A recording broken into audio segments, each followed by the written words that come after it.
देवी आई, माझ्या आईला आता बरं वाटतं. ती घरी परत आली. आता मी फार काळ वाट बघू शकत नाहीये.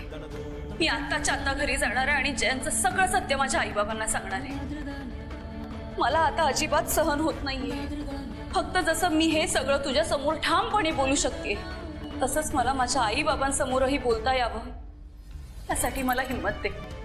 मला माहिती आहे, जयंतचं सत्य कळल्यावर माझ्या आईबाबांना खूप दुःख होणार आहे, खूप वाईट वाटणार आहे, खूप त्रास होणार आहे. पण हे सगळं सहन करण्यासाठी त्यांना सुद्धा शक्ती दे. आमच्या पाठीशी राहा. देवी आई, आजवर मी खूप काही सोसलंय.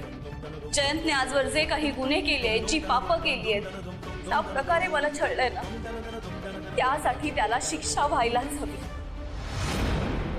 आता काय वाटेल ते झालं तरी त्या काळ्या जेल सारख्या दिसणाऱ्या घरात मला परत जायचं नाहीये.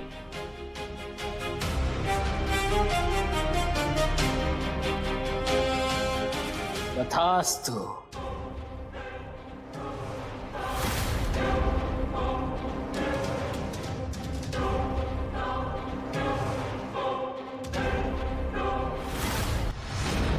खरंच आजवर तू खूप भोगलंयस मुली, पण आता तुझे भोग, तुझं दुःख संपलंय. आता सगळं तुझ्या मनासारखंच होणार. त्यामुळे निर्धास्त राहा. आता तुझ्या नशिबी आयुष्यभराची साथ आणि आनंदच आहे. बाबा, नमस्कार करते. सुखी राहा, यशस्वी भव.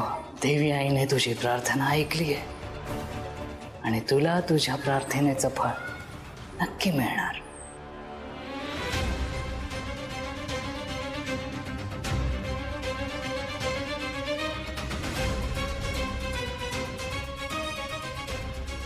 सुखी राहा.